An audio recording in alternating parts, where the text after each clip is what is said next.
Bana, moja kati ya issue ambayo inazidi kutrend kinoma noma this time around ni ile issue ya mtu mzima Mwijaku kuweza kumchana mtu mzima Diamond Platnumz.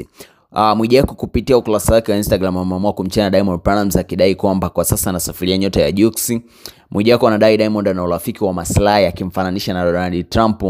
Ameyasema hayo Mwijaku leo baada ya Diamond kusafiri na Jux kuelekea London kwenye show yake. Ameandika hivi: Mwambino ni vele sitasoma hili neno. Yaani kaona nyota yake imepotea, kaona aidandie nyota ya Jux, na vile Jux anaga maarifa kichwani anakubali kutumika. Mwambino ni kama Donald Trump. Yeye friends with benefit. Say no to Mwambino, ameandika Mwijaku. Hicho ndio kitu ambacho ameweza kukiandika. Kufuatia taarifa hiyo tunafahamu Jux Mkambala pamoja na Diamond Platnumz Gang Soze Chibudenga CEO wa lebo ya WCB Wasafi this time around wamesafiri kuelekea London kwa ajili ya show yao. I got no more to say but I can say thank you for watching daily. Think kama una maoni yako tunaweza kudropshia maoni yako kwa comment section. Kumbuka kushare na kusubscribe, utakometisha kwenye like nobody's business. Na sana ya YouTube mshakalaka.